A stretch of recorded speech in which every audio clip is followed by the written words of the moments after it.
As the sun rose, the narrow streets of the town were illuminated by the fresh morning light.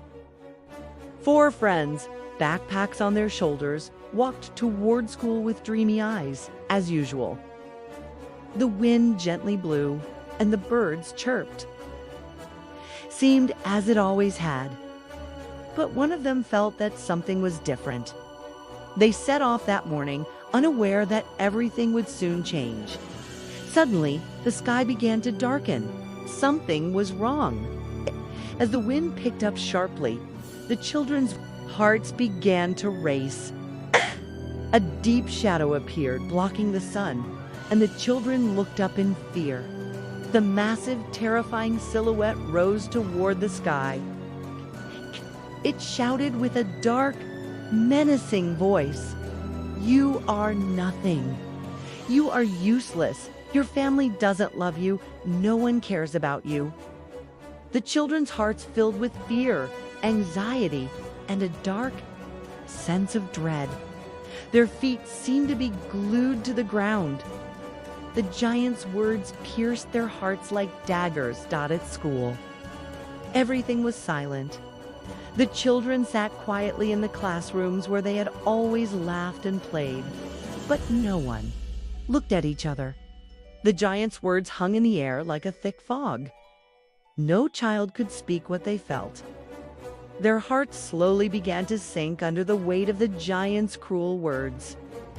"We're useless," they thought.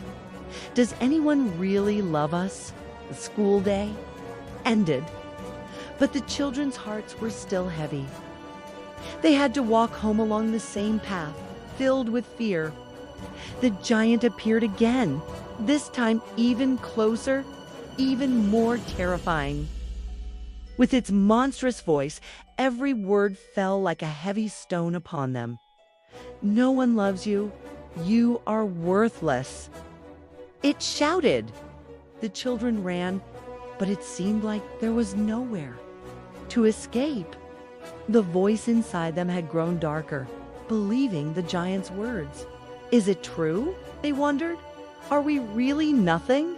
That night, Josh lay in bed, clutching his blue blanket. The giant's horrifying words passed through his mind, and the anxiety inside him grew. Slowly, it rose. Then, something struck him. Those words weren't true, he told himself with a deep voice from within his heart. "No, you can't do this to me. I am valuable."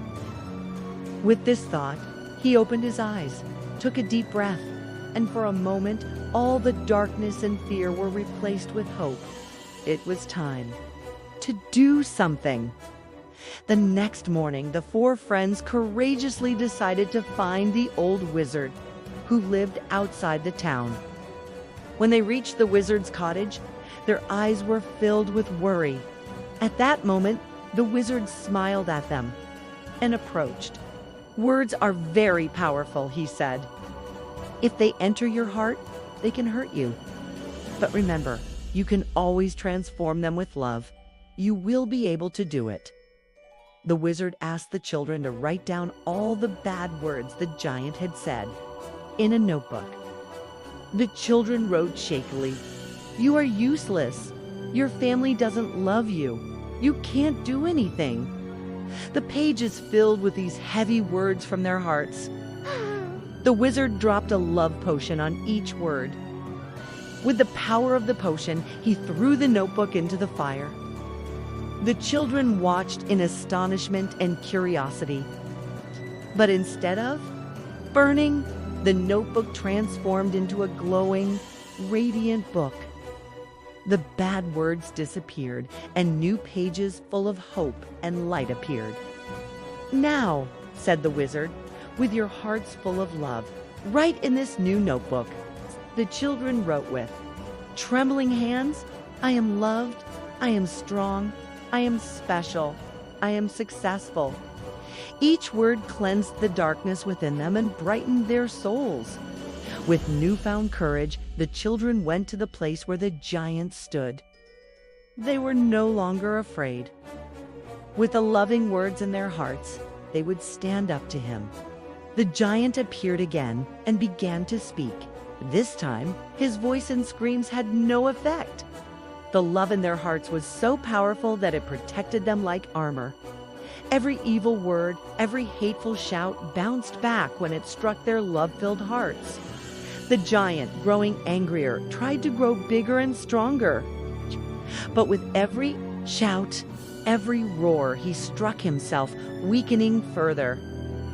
He fought with his own negative energy, but he no longer had the strength to continue. Slowly, he began to shrink. First his arms, then his legs, and finally his whole body melted and vanished. In the end, the giant's terrifying silhouette disappeared, leaving behind only a calm, peaceful nature, and the town bathed in the morning. Lights sparkled as the children walked joyfully, full of hope and love, toward school, because they now knew evil words could never defeat hearts full of love. A true strength lay in the love and belief within their hearts, and that power was always greater than anything else.